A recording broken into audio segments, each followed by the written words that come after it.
start verildi ve Ceyhan koşusu başladı değerli izleyenler. Toplu bir çıkış oldu. Liderliği orta kulvardan yaptığı ataklarda 5 numarada Sahara Sky aldı ve farkı 3 boya kadar çıkardı bu safkan. İkincilikte 2 numarada Dedemşah var. 1200 geçildi. Dedemşah'ın 2 boy kadar gerisinde 3. 1 numarada Bordonaro. Daha sonra iç kulvara yakın 3 numarada Magic Moment, dışındaysa 4 numarada Oğlum Berat son sırada. 1000 metre start yerini çok yüksek tempoda 7-8 boy farkla 5 numarada Sahara Sky önde geçti. İkincilikte 2 numarada Dedemşah takipte. Dedemşah'ın 2 boy kadar gerisinde 1 numarada Bordonaro. Üçüncülükte 2 boy kadar geride iç kulvara yakın 3 numarada Magic Moment, dışındaysa 4 numarada Oğlum Berat sırasıyla Taylar son 600'e yaklaşıyor.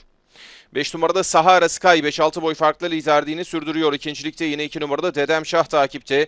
Üçüncülükte 1 numarada Bordonaro var. Daha sonra 4 numarada Oğlum Berat ve 3 numarada Magic Moment sırasıyla Taylar düzlüğe çıkıyor. Farklar da hızla azalıyor. En dıştan yaptığı ataklarda 1 numarada Bordonaro şimdi liderliği aldı. Farkı 1,5 boya kadar çıkardı. 2 numarada Dedemşah ikincilikte, daha geriden de 4 numarada Oğlum Berat'ın, içeriden de 3 numarada Magic Moment'ın atakları var. 200'e yaklaştırırken 1 numarada Bordonaro 1,5 boy farklı önde. Dıştan gelen 4 numarada Oğlum Berat ikinciliğe sokuldu. Farkı azaltmaya çalışıyor içeriden de. 3 numarada Magic Moment'ın atakları var. 1 numarada Bordonaro önde, fakat dışarıdan 4 numarada Oğlum Berat geliyor. 4 numarada Oğlum Berat Bordonaro'ya yaklaşıyor. Yaklaşmakla da kalmıyor. Liderliği alıyor 4 numarada Oğlum Berat kazanıyor.